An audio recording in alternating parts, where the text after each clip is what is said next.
Olá pessoal, tudo bem? Eu sou o professor Gilberto, eu sou graduado em História pelas Faculdades Integradas de Cacilândia, tenho mestrado em Educação pela Universidade Estadual de Mato Grosso do Sul, a UEMS, e atualmente eu sou diretor de escola aqui na cidade de Fernandópolis, no estado de São Paulo. Investigando, na internet, encontrei a possibilidade de ministrar e dialogar com vocês, mesmo que à distância, um pouquinho sobre a gestão escolar e o processo democrático dentro desse trabalho de gestão escolar. Então, a gente tem feito uma proposta junto à comunidade escolar aqui, desde quando eu assumi, em 2016, para tentar fazer com que as famílias, os funcionários, os professores participem mais do processo de tomada de decisão. E para isso, eu vou socializar com vocês algumas coisas que eu acredito ser fundamental para aqueles que têm interesse, obviamente, seja os licenciados em História ou qualquer outra graduação, que tenham interesse um dia fazer parte de uma equipe gestora como coordenador, como diretor, como vice-diretor, propriamente como professor mediador, dependendo da situação onde estiver encontrado. Eu sei que no estado do Mato Grosso do Sul, a gente tem processo de capacitação e de eleições para os diretores, e aqui no meu caso eu passei em um concurso público para o cargo de diretor. Então nós temos algumas diferenças. Eu, criado e formado no estado do Mato Grosso do Sul, vindo de uma tradição onde nós escolhíamos o representante da direção escolar, nós votávamos um representante desde a minha tenra infância. Eu lembro de ajudar a escolher, fazer campanha para diretor de escola, e depois me vejo numa situação onde eu estou num cargo público, onde devo fazer com que a lei seja cumprida para garantir a execução desse trabalho democrático na escola. É uma coisa, do meu ponto de vista, sempre foi, da minha leitura de mundo, como diria Paulo Freire, sempre foi uma questão complexa, muito complexa e confusa, para que eu pudesse entender. Por isso que eu fiz algumas leituras, e a partir dessas leituras a gente foi propondo junto aos estudantes, aos familiares, aos docentes,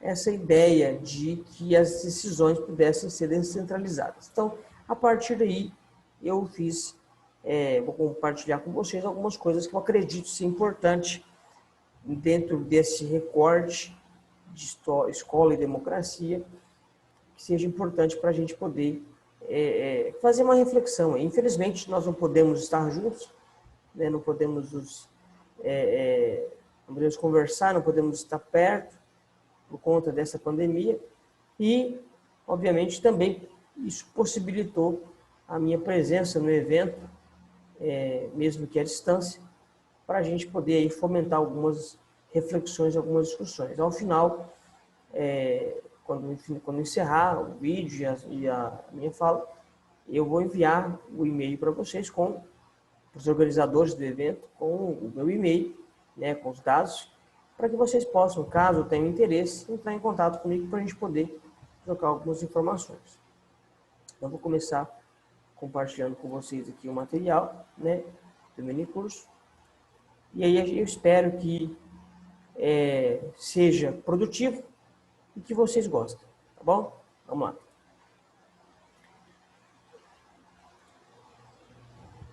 Então, como eu disse, já me apresentei a minha formação para vocês. A ideia do minicurso é fazer algumas reflexões, algumas breves reflexões sobre o trabalho de gestão democrática na escola, na educação. Então, já de antemão disse que iria mandar, mas já está aqui o e-mail.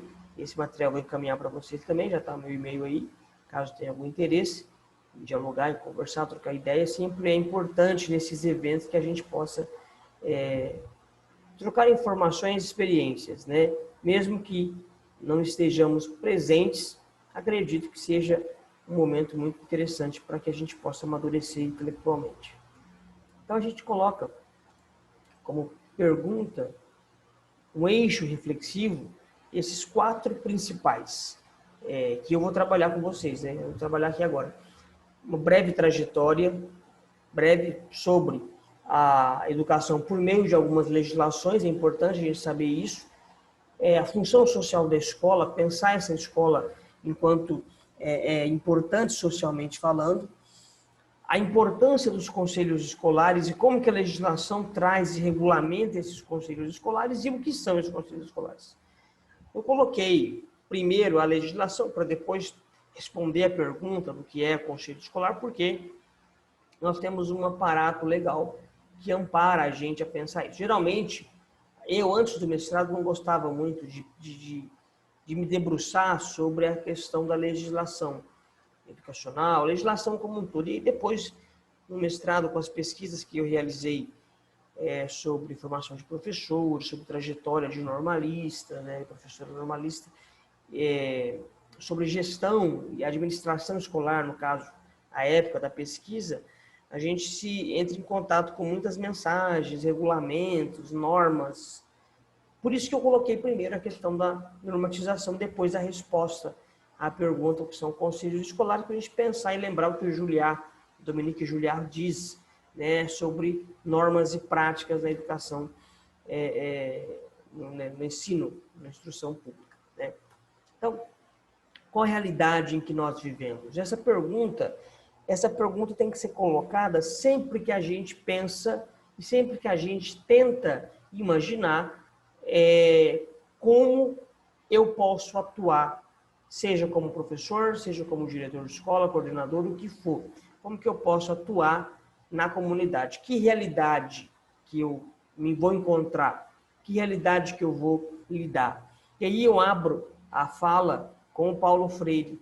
Tudo que a gente puder fazer no sentido de trazer as pessoas, de convocar as pessoas para virem para a escola, para tomarem as decisões coletivamente, para fazer com que a escola seja parte dela, tudo que a gente puder fazer nesse sentido ainda é pouco, considerando o trabalho imenso que a gente tem de assumir o país democraticamente. E essa fala é muito interessante e ela é fundamental para a gente entender que a escola, é aquilo que eu coloquei no resumo do minicurso, ela é um ponto de democracia. Cada escola brasileira, se pensada democraticamente, ela faz com que a comunidade assuma o seu papel e assuma a sua realidade a partir das suas necessidades.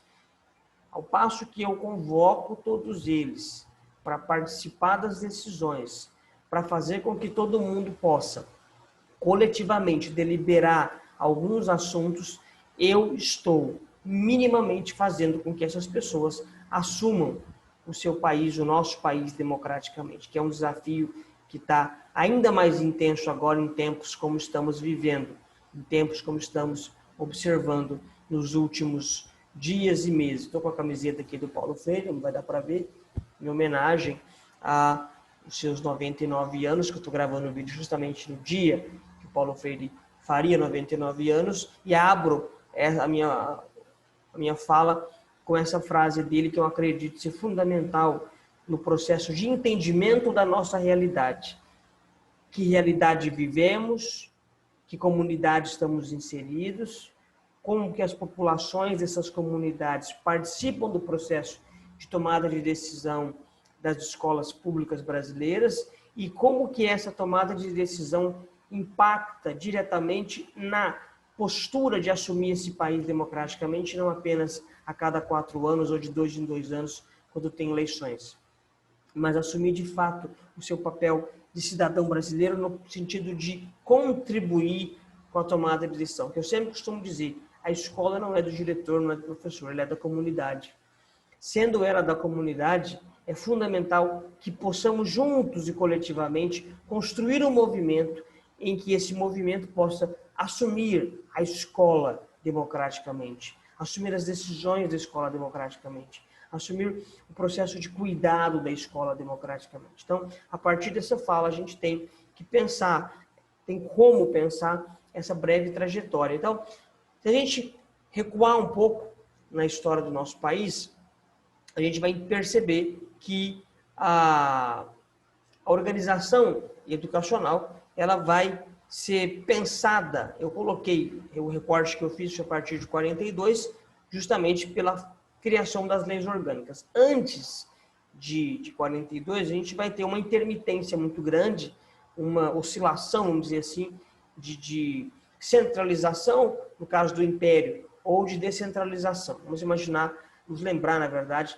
no caso do Brasil Império, a gente vai ter, quando ocorre o processo das regências, há um processo de descentralização e delega às províncias o trabalho de gerir a educação pública. Quando há o processo de Segundo Império, com o golpe da maioridade e a ascensão de Pedro II, a gente vai ter o processo de centralização de novo na figura do Império. Depois, quando há o processo de organização da República, inspirado no modelo norte-americano, a gente vai ter de novo uma descentralização agora para os estados. Então, a gente tem um processo intermitente aí.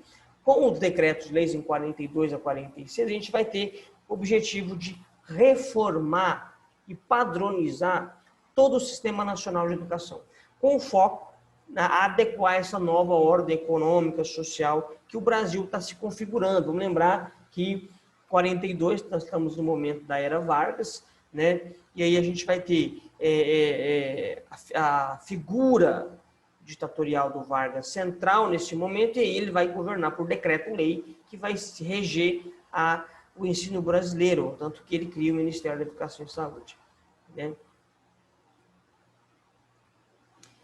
Depois desse decreto-lei, depois dessa lei orgânica aqui, vai ser, vamos dizer assim, precursora para pensar uma lei nacional de educação.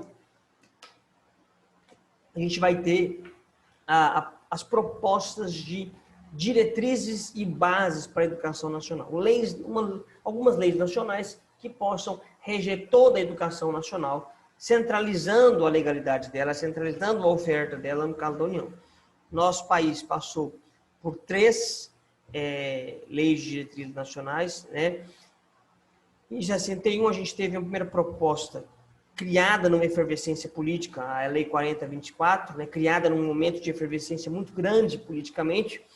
Depois, a gente vai lembrar disso com a questão do Jânio e Jango. Nesse momento histórico, a gente vai ter a proposta dessa Lei de Diretrizes e Bases da Educação Nacional, que vai abrir alguns espaços já de reflexão sobre participação popular, que é o momento de efervescência que a gente está vivendo. Em 71, a gente vai ter, ficou errado aí, 51, 92, né, que vai fazer um modelo aliado, também inspirado aos Estados Unidos, que é aquele acordo MEC-USAID, né? É importante caso queiram pesquisar. Nesse acordo vai dividir, fazer aquela dicotomia institucional, onde organiza-se apenas o ensino em 2 níveis, primeiro grau e segundo grau. Antes nós tínhamos o ensino elementar e o secundário, depois a gente vai ter agora o primeiro e segundo grau. E aí vai dar o caráter técnico ao ensino, que hoje é o ensino médio, né? Então a partir dessa Lei de Diretriz 70, a gente vai ter uma reforma que vai possibilitar, por exemplo, a criação de cursos técnicos de nível médio, habilitando para algumas profissões. No caso do magistério, por exemplo, é um curso técnico de habilitação para o magistério. No caso de curso de contabilidade, é um curso técnico para habilitação à contabilidade. Ocorreu vários locais isso, né? Tanto que a LDB de 96, que é a nossa atual, ela vai organizar a educação de uma maneira um pouco mais plural e muito mais contemporânea. Há ranços, como alguns autores dizem, mas também há muitos avanços na nossa LDB 93, 94, de 1996. Ela vai organizar toda a educação a partir de alguns princípios, no seu artigo 3º, e eu destaco o 2º, 3º e o 8º. Por que eu destaquei esses princípios? Nós estamos vivendo num momento, mesmo em pandemia, mas é um momento que vem se arrastando há alguns anos aí, a gente tem percebido isso. O tema do evento é sobre esses negacionismos.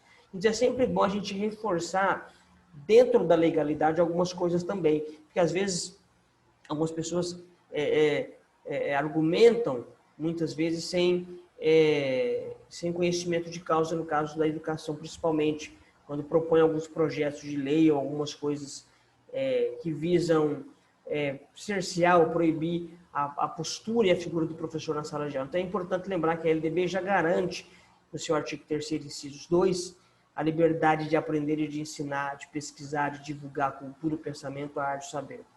Garante o pluralismo de ideias, de concepções pedagógicas, o respeito à liberdade e apreço à tolerância. Então, esses 2, 3 e 4 são fundamentais para entender que a nossa legislação garante aos profissionais da educação, garante aos estudantes e às famílias brasileiras que o ensino seja administrado com respeito, com pluralismo de ideias, com liberdade de aprender e de ensinar.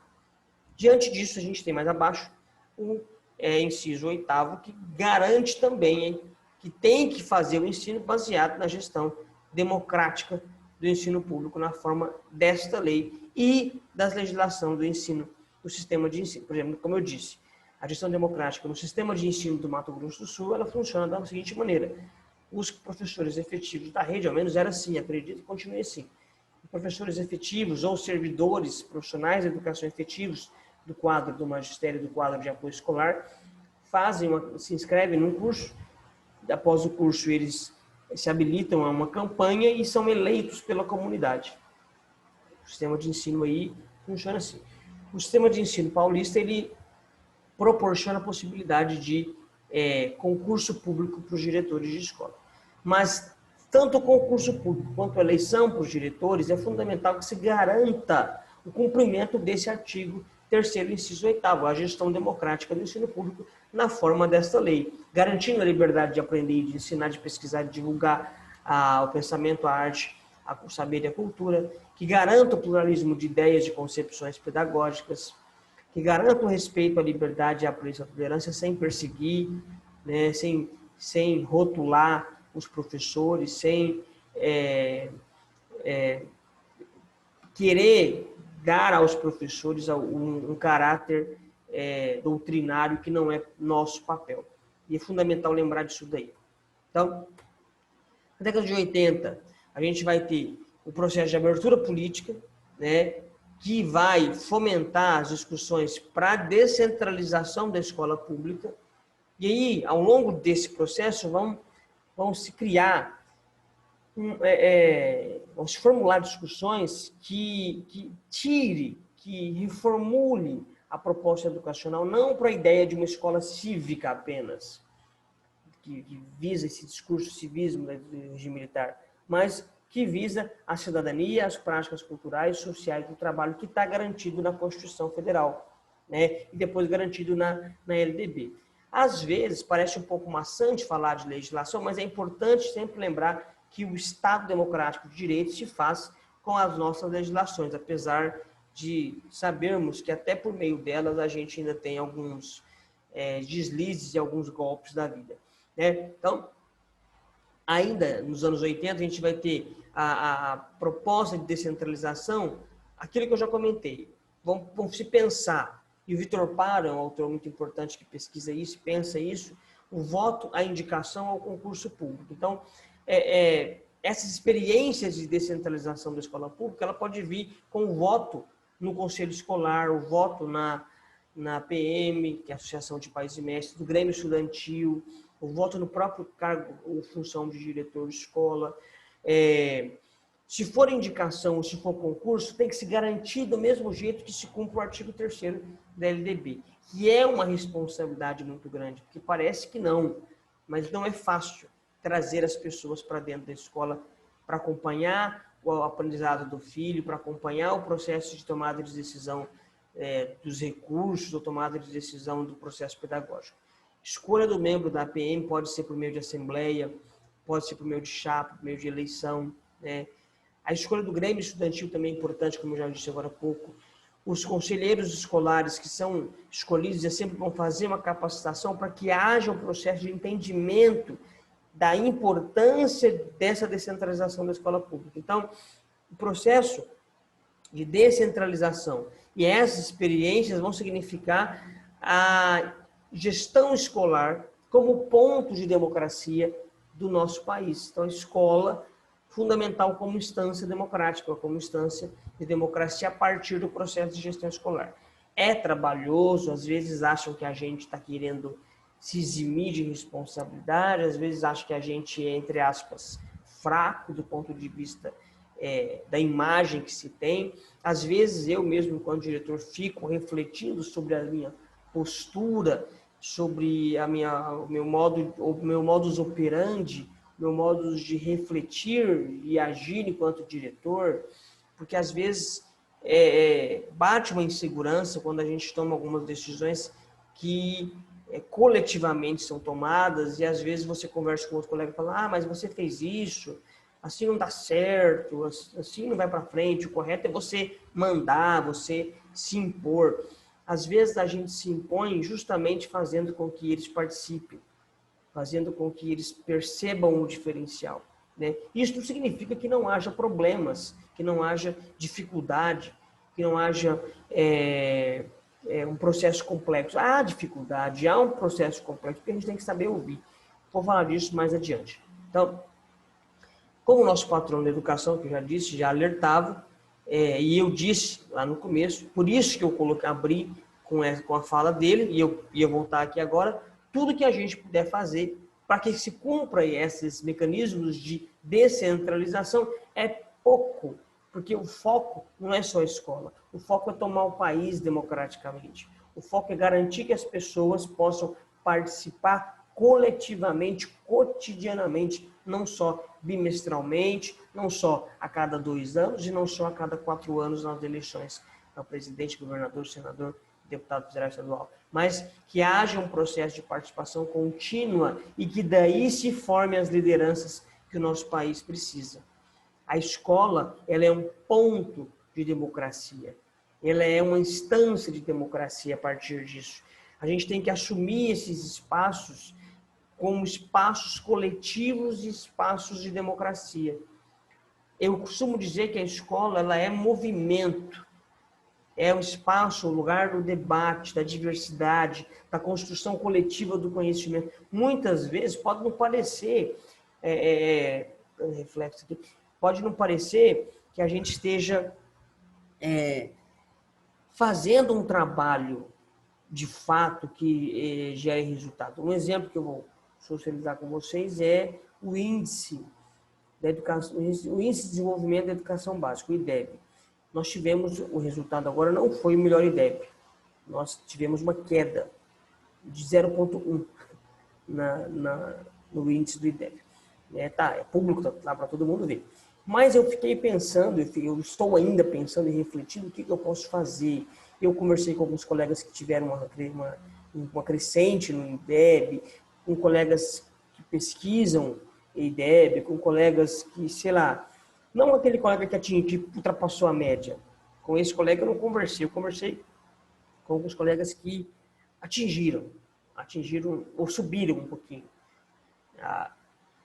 Porque nós tivemos capacitação ano passado, eu fiquei muito frustrado com isso, porque nós tivemos treinamento, nós tivemos formação, nós tivemos um estudo, eu anotei, eu estudei, eu dialoguei com os meus professores, com a minha equipe, e eu fiquei pensando, puxa vida, nós não subimos.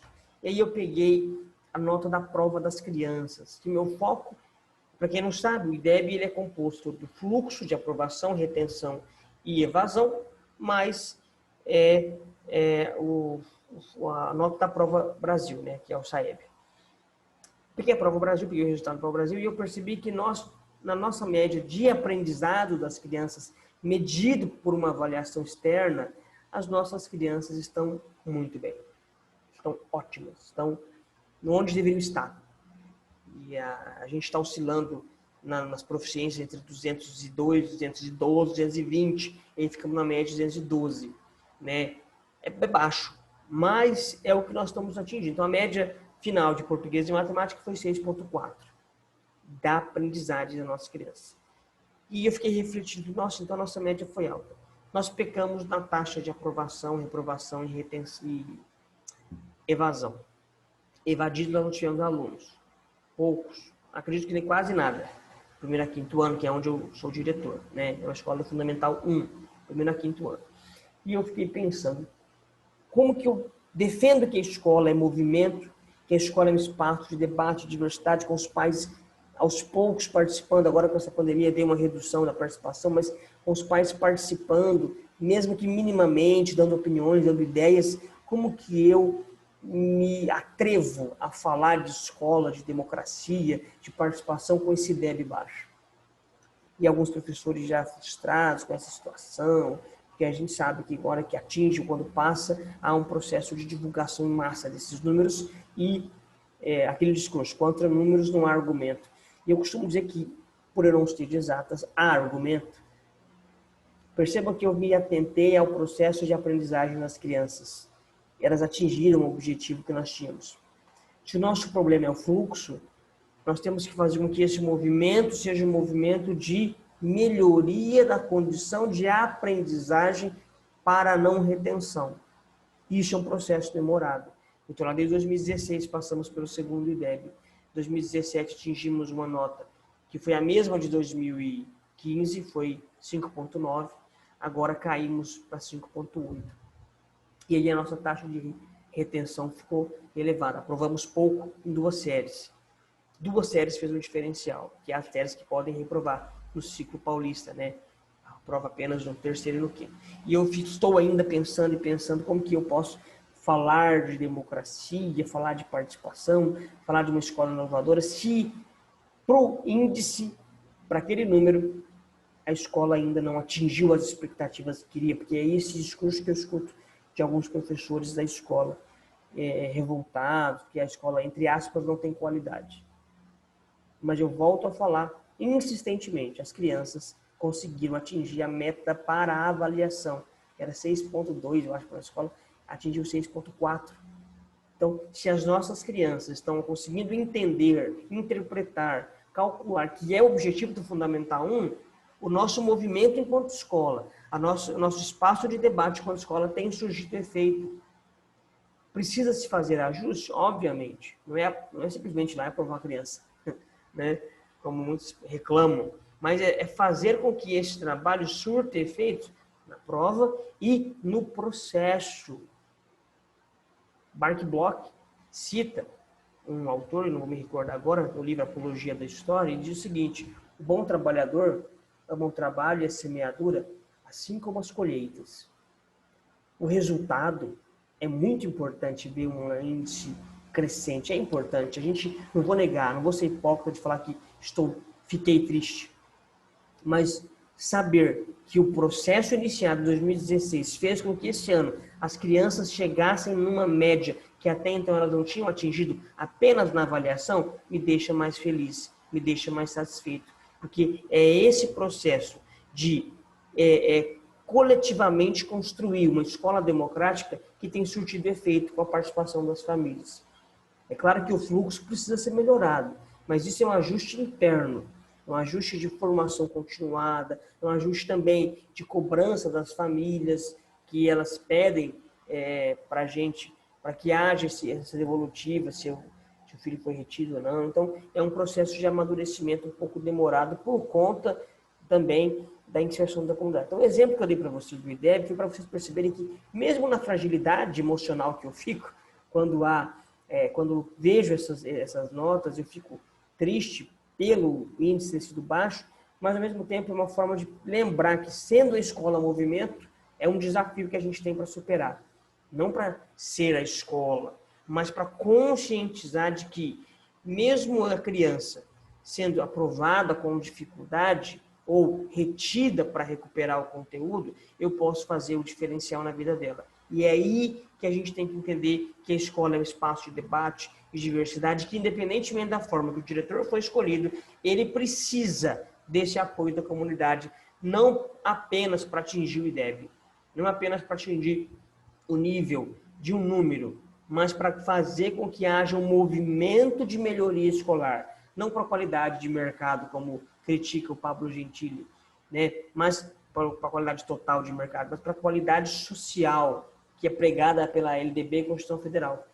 Aquela qualidade social que emerge quando a criança é bem recebida, que surge quando a gente faz uma acolhida toda semana, que surge quando a criança sorri e te abraça. todo dia de manhã, que surge quando tem comida na escola, e muito provavelmente é a única comida que se tem no dia de algumas crianças. Então, é por aí que a gente percebe a escola enquanto movimento e participativa. Então, a democracia não pode ser entendida como um projeto curto. Por isso o exemplo do IDEB que eu dei para vocês. Eu poderia ter chegado e falado assim, gente, vamos simplesmente aprovar todo mundo, que está tudo bem, a gente vai atingir, porque se eu aprovo todo mundo é 100%, a gente vai ter lá 6,4, que é a média, vezes 1 ponto, né, que seria o 100%, daria o 6,4 e pouquinho que deu lá. A gente ficaria acima da nossa meta esperada, não abaixo. Mas não haveria o processo de reflexão. Então, esse processo de reflexão é um processo lento, gradual, não é curto. É um projeto de nação, como disse Paulo Freire, assumiu o país democraticamente, e, sendo a escola ponto de democracia, os agentes sociais não podem ficar de fora desse processo, dessa discussão, né? Então, a gente sabe que, já passando para o segundo, antes de passar para o segundo item, a gente sabe que o Brasil, ele é um país autoritário de profundas desigualdades, mas essa breve trajetória que eu trouxe para vocês sobre a educação como ponte de democracia, escola pública como fundamental, dando já, intercalando com o exemplo do IDEB que eu dei, ela só se concretiza se a equipe e se toda a comunidade entender que a escola é um movimento organizado. Não é um prédio, não é uma estrutura física. São pessoas que a fazem. E a fazem de uma maneira que possa tornar o ambiente que é o prédio escolarizado, o ambiente próprio para o processo de escolarização, próprio processo de acolhida, próprio processo de tomada de decisão nas assembleias, do processo de tomada de decisão também das crianças, no caso do Grêmio Estudantil. Um outro item, que é a função social da escola, se nós estivéssemos aí juntos, eu ia intercalar com algumas atividades para vocês, para a gente poder fazer um processo de debate, discussão, e seria muito mais produtivo. Mas, infelizmente, nós estamos à distância, e eu vou enviar alguns textos depois no e-mail para vocês fazerem a leitura e a reflexão e a gente poder trocar algumas informações. Então, dito isso da breve trajetória, a gente tem que relembrar, então, e repensar a função social da escola. Nós já sabemos que ela é movimento, que ela faz parte de uma engrenagem de movimento, onde as pessoas, ao assumir as decisões da escola, assumem o país democraticamente, parcialmente. É um processo parcial. Então, é um país de profunda desigualdade, o processo histórico é um processo que vai surgir a partir de várias disputas e de vários interesses sociais, onde homens e mulheres vão se organizar atualmente em torno de instituições democráticas. Então, não é natural. A gente sabe que não é natural que a gente seja democrático assim. A gente vai aprendendo com o tempo a ser democrático. A gente aprende com os anos, aprende com as falhas e com os erros a exercer o processo democrático. A partir disso, a gente vai ter várias fases do processo capitalista, do sistema capitalista, incluindo as ditaduras repressoras que perseguiam, que prendiam e ainda assombram o nosso presente. Dentro desse modelo, a gente vai ter a luta pela democracia. Uma democracia representativa, que vise eleições, uma democracia participativa, onde os cidadãos vão lutar por direitos e ampliação das suas conquistas, não só escolhendo o seu representante, mas que acompanham e controlam a execução dos direitos. Um exemplo que eu gosto muito é quando a gente percebe as instituições criando instituições, enquanto município, vou pegar o exemplo de Fernandópolis, cria conselhos populares, né? Por mais que seja aparentemente um órgão burocrático, o Conselho Municipal de Educação, Conselho da Criança, do Adolescente, do Idoso, Conselho da Cidade, Conselho Gestor de Políticas de Saúde, Conselho Municipal de Saúde, aqui no caso agora Conselho de Desenvolvimento, Turismo, enfim, um monte de conselhos.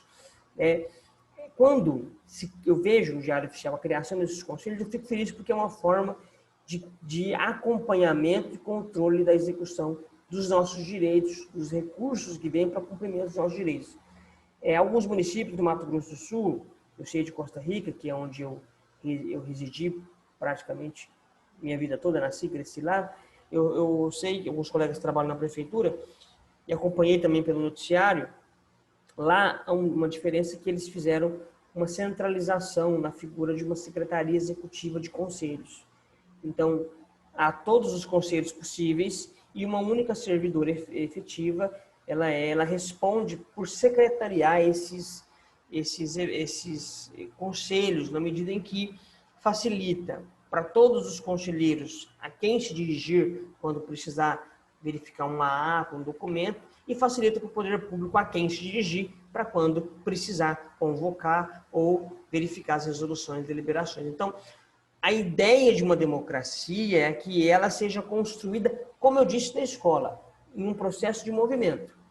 Um movimento que a escola seja parte integrante disso, um movimento onde as pessoas sejam movidas e, aos poucos, se transforme em uma democracia representativa. Claro que nós temos N discussões sobre o modelo de democracia dentro do processo de luta de classes, o modelo de democracia dentro de um regime autoritário que queira passar o ar de democracia, e também aqueles discursos de democracia que visam ampliar conquistas do modo da sociedade, social-democracia, ou enfim, como o Allende tentou no Chile com o socialismo por vias pacíficas, né?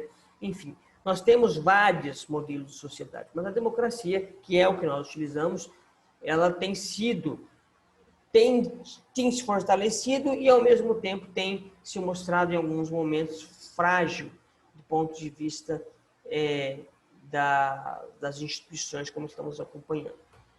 Por isso que é importante a participação, né? Então, esse cidadão que vai dar ideias, vai participar, vai cobrar, não vai só votar, ele vai assumir um papel de sujeito, de agente, de dirigente do seu destino, né?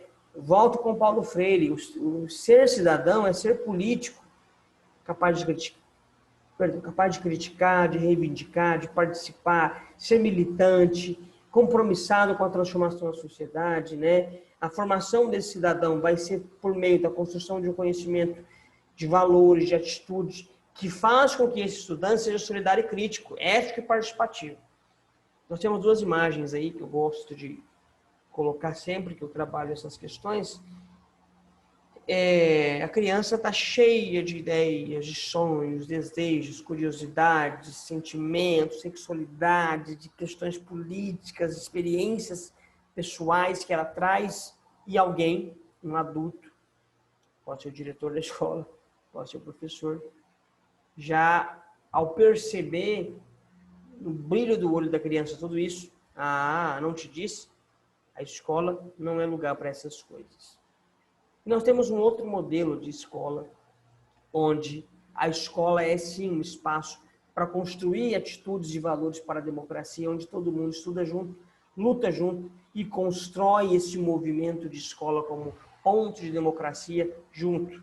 Então, os dois modelos que nós temos que aprender a lidar. É muito difícil, a demanda que nós temos é muito grande, burocrática no caso do diretor, burocrática também de formação no caso do coordenador, burocrática para o professor que tem que preencher um monte de papel. Mas, infelizmente ou felizmente, a maneira de construirmos coletivamente nos espaços, por exemplo, às vezes a gente vê o calendário e fala, no calendário tem conselho de classe, que saco. Quando a gente parte desse princípio achando que isso é um saco, é cansativo, nós não estamos entendendo o processo da escola como movimento. Nós estamos chegando aqui como um momento burocrático que o diretor mandou fazer. Não pode ser pensado assim. Tem que ser pensado num momento de discussão coletiva, de deliberação coletiva. Então, para cumprir a sua função enquanto escola pública, é indispensável que se socialize o saber historicamente sistematizado. É fundamental que isso aconteça.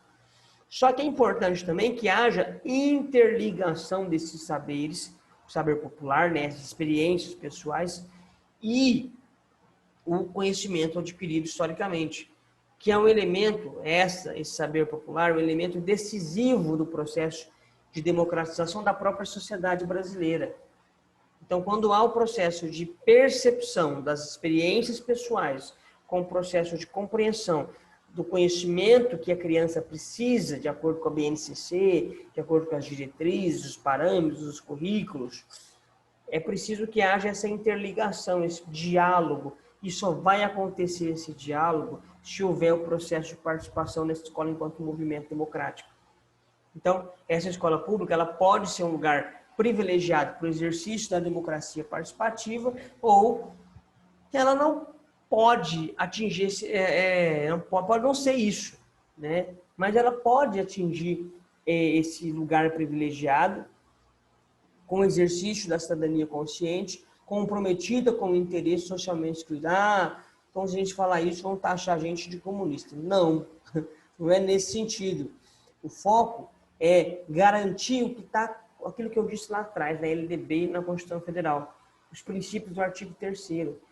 Se nós estamos lutando para erradicar o analfabetismo, uma sociedade justa, socialmente igualitária, do ponto de vista da justiça social, nós temos que estar comprometidos, sim, com o interesse do socialmente excluído. Qual é o interesse? Às vezes é uma comida, um alimento, às vezes é ser ouvido, às vezes o interesse é participar, às vezes o interesse é moradia, é cidadania, é saúde, é transporte. A escola precisa ser o espaço para que haja promoção dessa cidadania consciente, uma cidadania voltada para as práticas cotidianas, né? Então, uma contribuição efetiva da escola nesse sentido é a gestão democrática. Então, seja, como eu disse, a possibilidade de escolher os seus dirigentes, seja a possibilidade de escolher os membros do conselho de escola, seja também a possibilidade de participação em assembleia de toda a comunidade. Deixei as duas imagens para que a gente possa refletir sobre isso. A democracia participativa não só quando se escolhe, porque às vezes a gente pode escolher o diretor e o diretor escolher o conselho. Ou a gente pode, muitas vezes, o diretor ser eleito e ele faz um processo de eleição. Vou comentar depois adiante sobre isso também, né? E aí, dentro do entendimento de que a escola tem uma função social importante para cumprir o dispositivo legal, as normas, e também para atingir a ideia da cidadania como a atenção às práticas cotidianas, o Conselho de Escola, que é um órgão colegiado, ele tem papel decisivo na democratização da escola e da educação. Tem que ter diretor, professor, responsável de aluno, funcionário, aluno, em alguns casos, para discutir, para definir, para acompanhar e como delinear uma proposta pedagógica que seja pensada junto. Deixa eu colocar aqui para vocês. Que seja pensada junto, que seja colocada junto aqui, ó. É mais ou menos isso aqui, lutar, estudar junto. Então, a proposta pedagógica tem que ser construída coletivamente. Muitas vezes, a gente faz o processo com a equipe gestora e depois passa para a homologação dos professores. Como que nós fizemos lá na escola no ano de 2019, que era o ano que tinha que revalidar a proposta pedagógica. E o plano de gestão, que se faz há 4 anos aqui em São Paulo. Nós reunimos os professores, nós tínhamos uma proposta pedagógica já de 2016, nós reunimos os professores, lemos a proposta pedagógica na íntegra, depois dividimos a proposta pedagógica para duplas ou trios. Essas duplas ou trios leram mais aprofundadamente esses conteúdos. A partir da leitura deles, fizeram as suas contribuições, devolveram para a direção montou novamente o texto e lemos novamente. Depois dos professores, que seriam o corpo técnico, nós passamos para o conselho de escola, fazer uma nova leitura. Os professores que participaram fazer algumas explicações, porque alguns pais muitas vezes são leigos, alguns pais deram um palpite, depois foi homologada a nossa proposta pedagógica pelo conselho de escola. É um processo demorado, é um processo cansativo, é um processo que demanda tempo e interesse. Leitura, tempo e dedicação, eu costumo dizer. Você tem que se dedicar, você tem que ter um tempo e você tem que ler, né? Sobre isso, para você falar algumas coisas. Então, nessa perspectiva de função social da escola, sabendo que a escola, e na escola todo mundo luta junto, pensa junto, discute junto, e ela não pode cercear a liberdade e a criatividade das crianças, tanto que eu costumo dizer para os professores, dias comemorativos, pai, dia da mãe, dia do avô, dia do tio, dia da família, as lembrancinhas, é importante que a criança faça. A criança faça um cartãozinho para o pai e para a mãe, faça um recadinho para o pai e para a mãe, para o tio, para o avô, para o cuidador. Pode parecer bobo a minha fala, mas é uma diferença tamanha na vida das crianças, porque elas fazem, elas confeccionam. A gente faz, às vezes, uma promoçãozinha lá para um mimo, para que haja essa devolutiva, mas, para além disso, os cuidadores gostam de ser lembrados, obviamente, as crianças gostam de se sentir participante do processo. Elas gostam de se sentir parte integrante desse processo. Sentimento de pertença, a gente costuma dizer. O terceiro item é sobre os conselhos escolares e a legislação educacional. Então, a gente vai recuar um pouquinho novamente para falar o seguinte. Na nossa Constituição, está aí o Ulisses Guimarães, né, levantando a Constituição em 88, no artigo 206, vai tratar dos princípios da educação, que vai ser reforçado de novo, como eu disse, no artigo 3º da LDB. Né?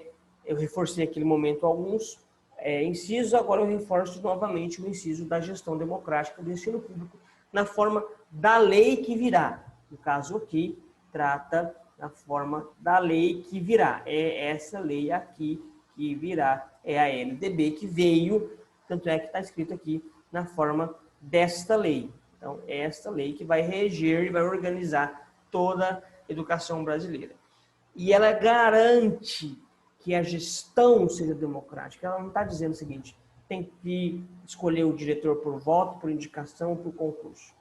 Ela diz que o ensino público tem que ser pensado a partir de uma gestão, de uma administração escolar que foque na democracia e na participação, na forma desta lei, cumprindo essa legislação que é a LDB, mas também na forma dos sistemas de ensino. Como eu disse, no caso do Mato Grosso do Sul, a escolha é por voto. No caso do Estado de São Paulo, a escolha é técnica, é por concurso. Então, é um videozinho curto que eu vou mostrar para vocês sobre o processo de mobilização.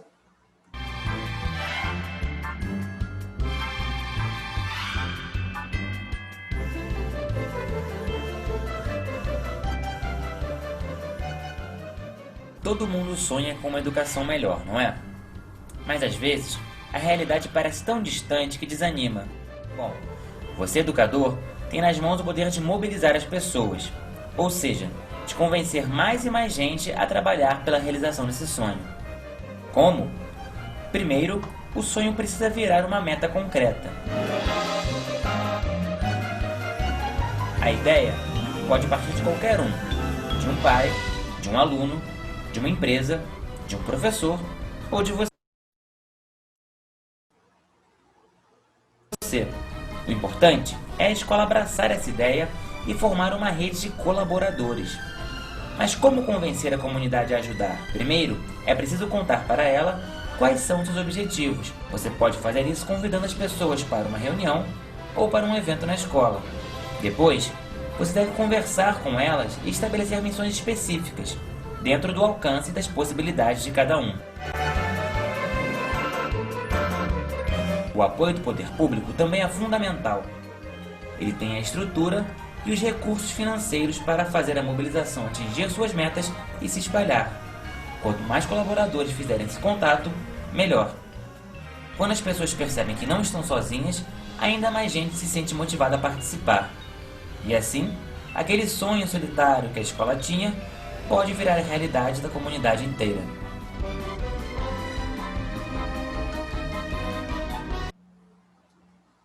Então a gente percebe que é um processo de mobilização. Esse videozinho é curto, né? eu ia fazer alguns questionamentos, mas nós temos um limite de tempo, então o vídeo estará disponível também para vocês, caso tenham interesse em rever.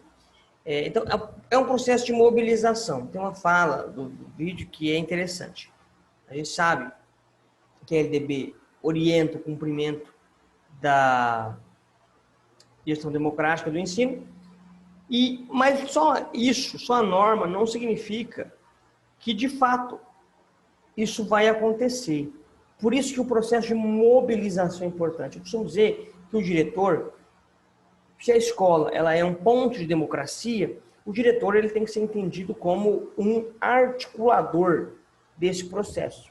Ele tem que articular o processo de participação, de aprendizagem com a comunidade escolar. Então, é um desafio fazer uma gestão democrática que contribua efetivamente para um processo de construção de uma cidadania emancipadora. E eu vou além. É difícil, é um desafio fazer com que, além disso, a gestão contribua para o processo de aprendizagem. Aprendizagens essenciais ao longo da vida, que é agora os dizeres da LDB, perdão, da BNCC. Aprendizagens essenciais ao longo da vida. Então, isso vai ser necessário da comunidade autonomia, participação, criação coletiva dos níveis de decisão e posicionamento crítico, que combatam a ideia de que isso é burocrático, de que isso é hierárquico.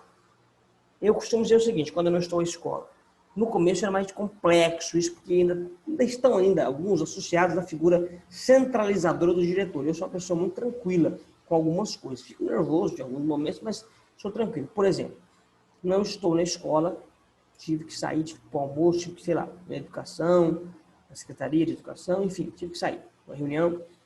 E aí, a Secretaria da Escola fica responsável pela questão administrativa e, geralmente, quando na parte pedagógica, se a coordenadora não está, a gente indica um professor mais velho de casa para receber alguma orientação nesse sentido.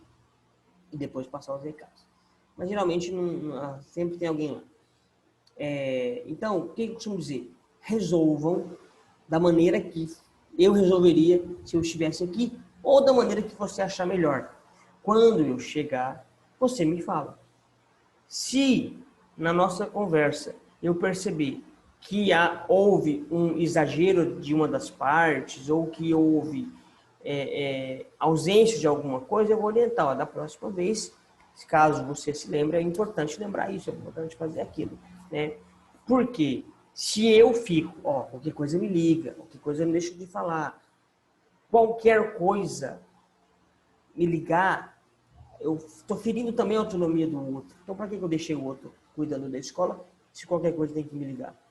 Me ligam em casos extremos, caso quando não sabe alguma coisa. Então, nesse sentido de autonomia e participação coletiva, é importante a comunicação também, o processo de comunicar. Então, a gente está tendo agora nessa pandemia entrega de kits de alimentação para as crianças.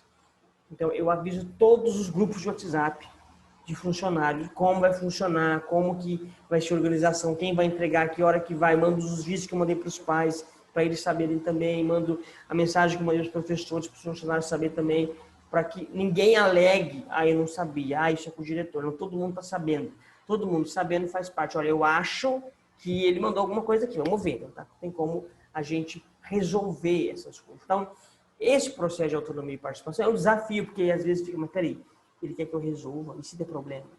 Eu sempre digo, se der problema, eu vou ter que assumir a culpa, porque o diretor sou eu. Mas se não der problema, mérito da equipe. É isso que a gente tem que pensar. Eu digo que o diretor sou eu vou responder, porque legalmente quem responde pela escola é o diretor, obviamente. Mas a gente tem alguns procedimentos internos, por isso que eu disse que a gente faz desse sistema, tá bom? Então, ainda é um desafio entender essa escola e os membros dela entenderem que precisa se ter uma filosofia político-pedagógica que vai nortear ou que vai ser resultado de uma análise crítica, tanto da realidade nacional como no local. Isso é um pouco complicado, porque as pessoas às vezes acham que estão falando de partido político, de questão partidária, mas não é isso. É entender que a nossa realidade, por exemplo, aqui o tempo aqui está estranho, está muito quente, está um calor não está um calor tão grande quanto no Pantanal, que está queimando, mas está um calor muito grande, muito intenso mesmo. E, ao mesmo tempo, o céu está com um nublado estranho também, que não é nublado. A gente sabe que são resíduos das fuligens do fogo que está vindo do Mato Grosso do Sul, de Goiás, Mato Grosso, né? Enfim, das queimadas que estão fazendo ali. Então, e eu não posso, na hora de pensar uma escola, né, nesse clima que está aqui, não posso pensar ela sem perceber a minha realidade local e regional e nacional. Quais políticas públicas estão sendo feitas para combater os incêndios? Quais políticas públicas estão sendo feitas para garantir escolarização na idade certa? Então, é isso que a gente não pode se desconectar. Não imaginar que isso é burocracia de Estado apenas. É imaginar que isso impacta na vida de crianças. Porque senão aquela frase do Paulo Freire de que a educação não muda o mundo, a educação muda pessoas. Pessoas transformam o mundo. Não vai servir de nada, vai ser só uma frase de efeito. Se eu não tiver noção dessa realidade que me cerca, não adianta eu saber de conselhos escolares e legislação educacional. Eu preciso caracterizar a singularidade dessa instituição educacional por meio dessa proposta pedagógica que é construída coletivamente dentro do conselho de escola. Então, é um processo de contínua avaliação e de acompanhamento por todos. Então, o que nós fizemos? Nós fizemos dessa vez uma proposta pedagógica, nós resumimos ela ao máximo, ela era grande, depois ela reduziu, depois ela cresceu, e a gente reduziu ela para, se não me engano, 6, 7 páginas. Nossa, muito curta, sim, direta, reta, objetiva. E eu preguei no mural da escola. Está no mural da escola, pregado, no cartaz vermelho, né, para a gente ver que está lá. Para todo mundo que chegar, ver que a escola tem uma proposta. Então, mais adiante, eu quero fazer um banner dessa proposta pedagógica, para que mostre, para que quem chegar na escola literalmente veja, né? Por que esse banner? Porque mostrar que é algo construído coletivamente e para que todo mundo possa acompanhar continuamente, né? E não se perder. Sabendo desses desafios, o artigo 14 da LDB, voltando um pouquinho na LDB, percebam que eu vou e volto, né? Porque é importante fazer esses comentários. Vai dizer sobre os sistemas de ensino. E aí é quando eu disse, por que ser eleito em alguns lugares e outros são concursos? Porque os sistemas que vão definir as normas de gestão democrática, conforme as suas peculiaridades. O que não pode fugir? Dos princípios de participação dos profissionais da educação na proposta pedagógica e a participação da comunidade em todos os conselhos. Então, a LDB garante que haja a gestão democrática do ensino público, ponto. E ela garante que o sistema de ensino, que é aquele conjunto de normas que regulamentam a educação estadual e municipal, que eles façam da melhor maneira possível, de acordo com as suas necessidades, desde que não fuja desses dois itens. O professor e o profissional da educação, o servidor, no caso, participe, e as comunidades também participem. Então, isso é fundamental. Isso não se pode abrir mão em nenhum sistema de ensino. Em 2014, renovou-se o PNE, que é o Plano Nacional de Educação, e ele confirma a necessidade desses conselhos escolares estar presente na legislação e a gestão democrática, entendida como espaço de construção coletiva. Novamente, aquilo que eu disse, um movimento coletivo, um ponto de democracia coletiva e deliberação. É entendida como dinâmica que favorece a melhoria da qualidade da educação e de aprimoramento da política educacional. Então, por exemplo, o que eu entendo, voltando no meu IDEB? Que se é um raciocínio que eu faço e é um raciocínio que vai demorar para que, de fato, aconteça. Se eu quero melhoria, primeiro eu foquei no seguinte eixo: estrutura escolar, participação escolar. Agora estamos focando na aprendizagem. São os 3 eixos que estão interligados, né? Porque a estrutura da escola teve uma pintura, uma melhoria, a participação das famílias deu uma melhoradinha e, obviamente, que o resultado é a melhoria da aprendizagem, como eu disse. As crianças atingiram a meta da avaliação que era para ser atingida.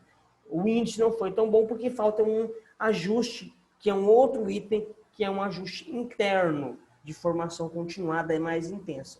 Mas pensando nesse eixo, este processo de tomada de decisão coletiva, dos pais irem à escola no horário adverso, participarem das decisões, verem a escola sendo reformada, colocando forro em alguns lugares, a escola comprando equipamentos, utilizando o PDDE para a estrutura da escola, mudando o portão da escola, mudando o jardim da escola, pintando, fazendo um monte de coisas que muitas vezes não se vê nas escolas, proporcionam um engajamento. Tipo, nossa, olha, a escola está se movimentando, a escola está...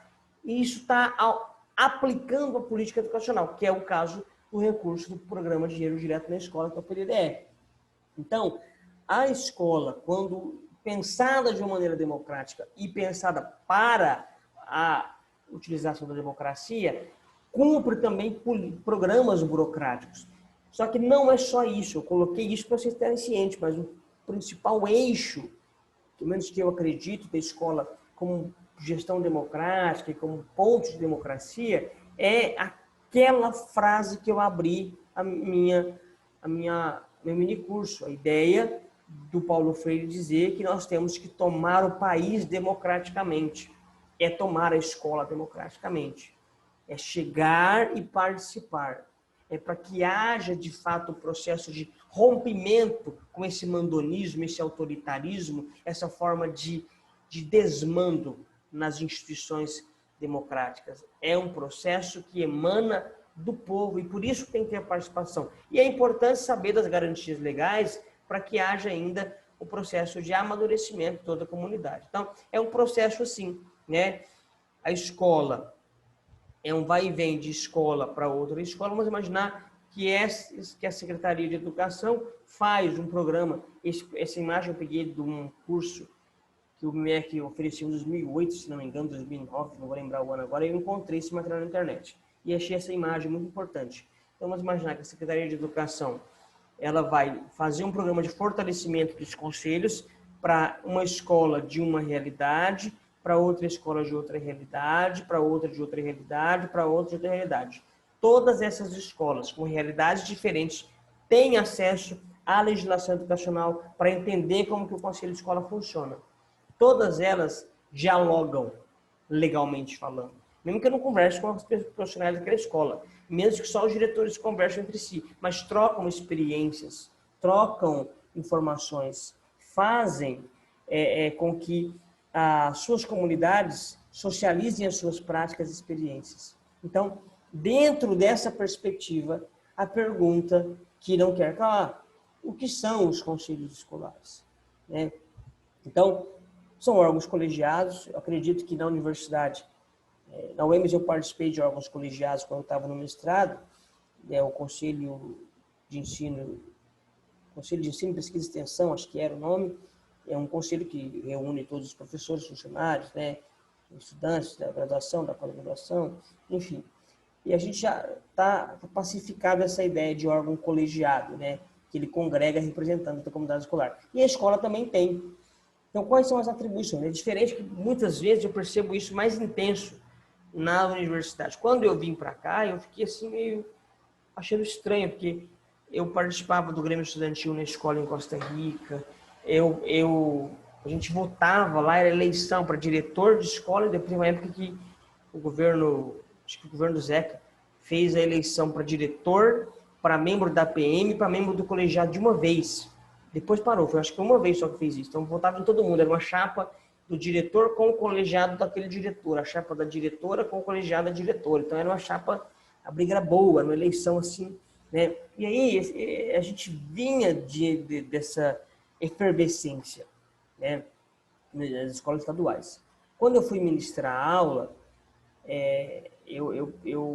nós votamos também, em 2014 eu lembro de ter votado, em Paranaíba já morava, em Costa Rica, eu no município, em 2011, não era eleição, era indicação política, mas tinha conselho de classe, tinha a PM, os pais da PM participavam, sempre existia isso. Né? Mas a ênfase maior, eu lembro que era no estado do Mato Grosso do Sul. Quando eu chego aqui, por ser município, as coisas são próximas à secretaria, mas a gente sabe que algumas questões são mais incipientes por conta das demandas que se tem. Então, a gente tinha uma distância. Então, as reuniões apenas eram obrigatórias, né, as reuniões ordinárias. Então, o que a gente fez? Nós criamos reuniões periódicas, as 4 reuniões que são obrigatórias, mas nós fizemos imensas reuniões extraordinárias, várias reuniões extraordinárias, 2016. Eu tenho atas registradas lá de reuniões, estava com gás, né, a gente foi empolgado. Ainda faço algumas extraordinárias, mas agora com menos frequência por conta das demandas já foram sendo pacificadas. Algumas demandas podem ser feitas na reunião ordinária mesmo, mas eu fiz várias extraordinárias por conta dessas atribuições aqui, ó, questões político-pedagógicas, questões administrativas, financeiras e ações para a finalidade da escola. Por exemplo, em disciplina, o regimento amparava a gente discutir questões de disciplina. Então, a gente fez trabalhos que eu acho assim, trocar aluno de período, mudar aluno de turma, dar advertência para aluno, tudo isso coletivamente. A gente ouviu os familiares. Foi um trabalho bacana no começo. Por que foi sendo reduzido, digamos assim? Porque hoje a gente faz com menos frequência esse tipo de trabalho. Porque houve uma percepção das crianças de que essa participação no conselho é importante. Então, as crianças querem participar do Grêmio Estudantil, elas querem algumas participar, geralmente do 4º e 5º, participar desse conselho, e aí elas ajudam o professor a orientar os colegas. Então, é um processo que nem chega no conselho de escola, porque o regimento foi alterado, e para chegar no conselho de escola, antes a gente já tem o líder de classe orientando, o professor orientando, então há um processo de orientação prévia. O regimento anterior dizia o seguinte: na 3ª advertência da criança, ou na 1ª, se houvesse necessidade, podia chamar o conselho de escola. Então, a gente chamava o conselho de escola sempre. Então, em um mês, eu chamava 3 vezes, 4 vezes, a média de 1 vez por semana, o conselho de escola, para que a gente pudesse, de fato, ouvir essas famílias, de ouvir essas crianças, saber que estava precisando. A gente encaminhava a criança para o CRAS, para o CREAS, às vezes para o conselho tutelar, se fosse o caso, porque a gente tinha que cumprir essas atribuições. Não que nos lugares que eu passei, que eu trabalhei, que eu atuei, não houvesse esse tipo de coisa. O que eu quero dizer é que havia sim, mas nós fizemos aqui com mais frequência para que houvesse nossa, existe um conselho atuante que precisa ser revigorado, né? Tanto é que a gente, em 2017, 18, 19, a gente fez eleição para os conselhos, as crianças foram lá votar na urna. Esse a gente fez aclamação por assembleia, a gente fez diferente porque ela foi bem naquela época do comecinho da pandemia, né? A gente estava bem naquele momento, bem numa semana que foi encerrar as aulas, a gente fez a assembleia e já era reunião de pais, já aproveitamos para fazer uma assembleia em vez de fazer eleição, porque ficamos com medo depois, né, de que viria. Então a gente conseguiu fazer tudo a tempo por meio de assembleia, que também tem a validade. Então, essas atribuições que o órgão colegiado tem é fundamental para a gente poder pensar na função social da escola e no que são os conselhos escolares. Então, ele é um lugar de participação e decisão. E aí, na hora da Assembleia Geral, com todos os funcionários, professores e pais, às vezes sai briga, às vezes sai discussões que eu levo pela minha formação, né, em história e pela trajetória que eu fiz como professor, eu levo para o lado profissional e penso, precisa desse momento, precisa desabafar, precisa extravasar. E a hora que passa, eu cumprimento a pessoa normalmente. Tem pessoas que ficam de bico, que fica revoltada, né? Porque não consegue compreender muitas vezes que é um momento de tomar decisão para o coletivo, não para o individual, não para o diretor, não para um aluno, mas para um coletivo específico. Esse conselho escolar é o espaço de discussão, de negociação, de encaminhar as demandas escolares. Por exemplo, nós fizemos uma reunião em janeiro e listamos tudo que a escola precisa e mandei para a Secretaria de Educação, né? E ela acompanha, ela delibera. E aí ela tem a função de buscar efetivamente essa cultura democrática e participativa para a escola. Porque a escola, a gente sabe, é um espaço de construção de cidadania, é um ponto de democracia, como eu disse. Então, os conselhos escolares eles vão sustentar esse projeto pedagógico, essa proposta pedagógica, que vai definir essas prioridades, que vai definir coletivamente os problemas que precisam ser superados, vai definir como que a gente vai atuar no momento de pandemia, por exemplo, vai definir como que a gente vai gastar um dinheiro, por exemplo, que é o em parceria com a PM. Então, o Conselho de Escola coordena grande parte das ações educativas da escola.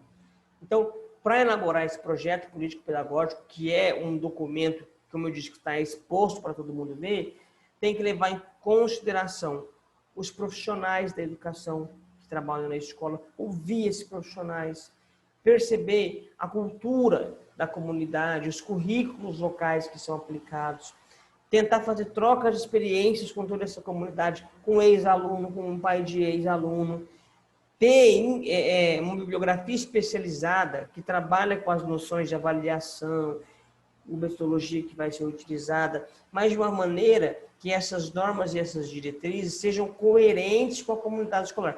Não é fazer um TCC, uma dissertação de mestrado, uma tese para publicar, não é isso.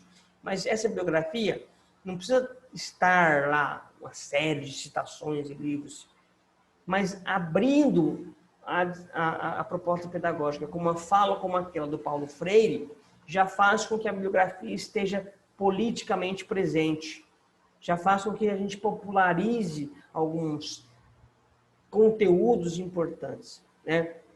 Então, compete a esse conselho debater esses objetivos que vão ser assumidos coletivamente. Um exemplo, nós decidimos em 2017, todo ano a gente renova essa decisão, às vezes com algumas ressalvas, que não tem mais Dia dos Pais e Dia das Mães na nossa escola. Existe o dia e a semana da família em cumprimento a uma lei municipal, assim unificando as festividades.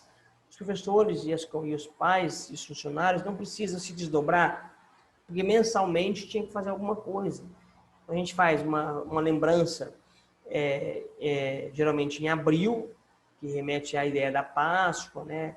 Uma religiosidade ainda muito presente, mas o conselho deliberou para que as crianças apenas tivessem isso, que eu achei muito bacana. E depois, em agosto, na Semana da Família, onde a família vai até a escola apenas para contemplar alguns eventos. A gente levou uma orquestra de sopro desde 2017 lá, o nosso sarau cultural, tem torneio de pipa com a família, mas nos intervalos, né, entre abril e agosto, por exemplo, a gente tem o Arraiá, a semana, o Arraiá, que é a festa junina da escola, os pais participam, ajudam a fazer a decoração, então é um processo muito bacana. Então, é o conselho que define as prioridades, define o calendário, define geralmente uma organização para a forma de funcionamento da escola, do currículo escolar, né? O cotidiano das reuniões, o fluxo e as reflexões dessas reuniões geralmente vêm do conselho. Há também alguns professores que não fazem parte do conselho, mas querem participar como ouvintes. Eles dão palpite, não têm direito a voto, mas dão palpite, que é sempre bom ouvir todo mundo. Alguns participam mais para criar mais confusão, mas outros, não só na minha escola, mas outros participam mais para dar voto mesmo. Então, ao assumir essa função de estimular e desencadear uma realização de avaliação do projeto pedagógico da escola, a gente tem que saber que ele tem que me acompanhar e estar presente na escola. Então, nesse sentido, a escola e a comunidade vão se identificar no enfrentamento desses desafios. Não só os desafios imediatos, mas problemas sociais graves. Quando a gente percebe que algumas famílias precisam de alimentação, a gente faz uma campanha para a cesta básica, uma campanha para fruta, uma campanha que possa, de livro, de roupa, que possa atingir essas comunidades carentes. Então, a escola e a comunidade, elas têm realidades complexas, né? A gente sabe que a construção do projeto pedagógico, ela é lenta e complexa, mas existe também um incentivo e um compromisso do poder público como fundamental para desenvolver essas ações. Tem que ter tempo, tem que ter espaço, tem que ter dedicação para análise, para discussão desse projeto pedagógico. Então, respondendo a pergunta do que é conselhos escolares, já vem a segunda pergunta do que, para que ele serve. Ele serve para fazer o fortalecimento da escola como movimento democrático, como movimento e ponto de democracia. É o conselho escolar que representa a comunidade dentro da escola. É ele que vai dizer o seguinte: ô diretor, o senhor não é o manda-chuva aqui não, o senhor tem que equilibrar os pontos. É claro que o diretor preside as reuniões, mas, por exemplo, quando eu presido as reuniões, eu costumo ouvir, eu ouço muito. E a hora que eu vejo que o negócio está desandando, eu falo, agora vamos fazer uma eleição, vamos votar, vamos deliberar coletivamente, com ressalva. e registra em ata, todo mundo assina. Então, é importante que se conheça o estudante, como que a escola está trabalhando para atender esse estudante, quais as dificuldades desse trabalho com o estudante, como que está sendo os trabalhos dos professores que atuam na escola, como que está sendo o papel dos pais desse trabalho. Então, refletir sobre a qualidade social desse trabalho que vem sendo realizado. Não apenas, como eu disse, atingir o índice por si só, mas refletir como que esse processo para chegar no índice é importante se pensar. Então, é importante, como eu disse, saber ouvir, acatar as decisões da maioria, não desistir de dar as suas opiniões e é um espaço do exercício de liberdade. Muitos não gostam de falar e eu fico insistindo, porque eu gosto de ouvir muitas vezes. Falo muito, mas gosto de ouvir o que eles têm para dizer, porque me faz refletir. Por exemplo, o caso do IDEB, eu estou ainda com isso na minha mente, porque os professores argumentaram comigo. Alguns em defesa da nossa atuação, outros chateados com a nossa atuação, outros querendo ainda até sair da escola por conta dessa a nossa atuação, por outras frustrações, né? Mas sempre pensando que esses espaços deliberativos são espaços para a cidadania. Tem um videozinho que eu quero mostrar para vocês, mas eu acho que ele não vai tocar. Deixa eu tentar tocar ele aqui. Ele não tocou o videozinho, eu acho que... Aqui, vou tocar o vídeo agora para vocês. Ele tem uma legendinha, tá?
Então a gente percebe, é um diálogozinho simples, que os professores eles tiveram algumas ideias e procuraram a direção escolar para dar sugestões. Eu concordo com essa concepção e aí volto a dizer que o diretor tem que ser esse articulador, ele tem que ouvir as sugestões, colocar as sugestões para o conselho de escola, colocar as sugestões para o grupo, para pensar e tentar discutir essas ações juntamente com o grupo para que haja o processo de deliberação coletiva.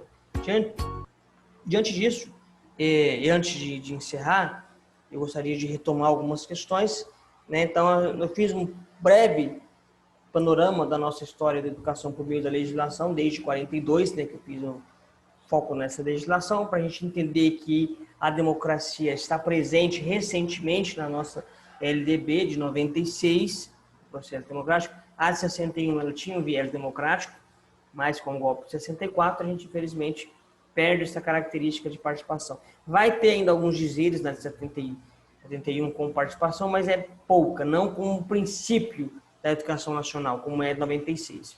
Depois a gente vai nós tratamos sobre a função social da escola para entender esse engajamento de uma escola participativa e produtiva coletivamente.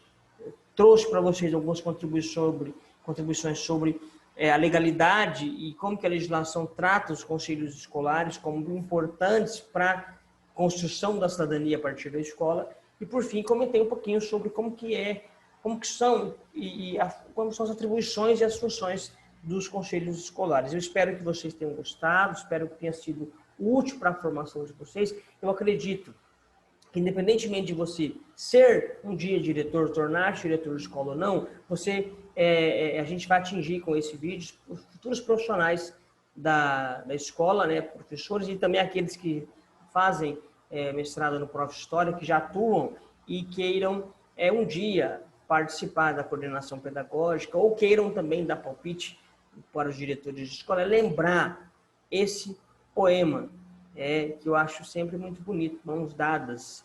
Não serei o poeta de um mundo caduco, também não cantarei um mundo futuro. Estou preso à vida e olho meus companheiros. Estão taciturnos, mas nutrem grandes esperanças. Entre eles considero a enorme realidade. O presente é tão grande. Não nos afastemos muito. Vamos de mãos dadas. Não serei o cantor de uma mulher, de uma história. Não direi os suspiros ao anoitecer a paisagem vista da janela. Não distribuirei entorpecentes ou cartas suicidas. Não fugirei para as ilhas, nem serei raptado por serafins.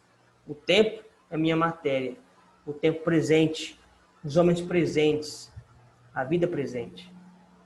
Fico muito feliz de ter contribuído, como eu disse. Espero ter contribuído mesmo. Espero que aqueles que estão na lida da sala de aula e aqueles que vão ingressar na sala de aula, que estão na graduação, possam fazer proveito desse material, possam assistir o vídeo, se possível, inúmeras vezes, para alimentar algumas indagações, alguns questionamentos. Quem tiver interesse pode mandar mensagem. Eu vou deixar, como eu disse, o meu e-mail está disponível, né? O pessoal da coordenação vai estar autorizado a passar para vocês esse material, alguns textinhos também que eu vou enviar para vocês. E é essa mensagem que está grifada: o presente é tão grande. Não nos afastemos muito. Vamos de mãos dadas. E aí essa mensagem fica para o momento onde a gente vê queimada no Pantanal, queimada na Amazônia, a gente vê um processo de destruição e perda de alguns direitos constantemente nos últimos anos. A gente vê um processo de fragilidade, mesmo que mínima, de algumas instituições democráticas. E aí, por isso que eu quis, diante do tema que é o revisionismo, que tem acontecido inúmeras vezes, esse discurso revisionista, eu quis me fazer presente no evento do meu estado do Mato Grosso do Sul, da minha querida UEMS, para dizer que nós estamos juntos de mãos dadas, né? Dizer que a gente está junto para tentar, por meios democráticos, por meios do processo de construção da democracia, na escola principalmente, nos espaços que a democracia nos traz de fundamental, criar condições de que todo mundo junto, de mão dada, possa assumir de fato o nosso país democraticamente, sem arbitrariedade, sem mandonismo, sem autoritarismo. É isso que a gente precisa. É caminhar sempre para um país mais justo e socialmente igualitário, voltado para as práticas de democracia e de cidadania. Muito obrigado, espero que vocês tenham gostado. Estou muito feliz de participar e estou à disposição de vocês, tá bom? Qualquer coisa, vocês podem me dar um alô, mandar e-mail, beleza? Forte abraço. Aqui está a bibliografia, quem tiver interesse, tá? Em consultar. Espero que vocês tenham gostado mesmo e até breve. Tchau.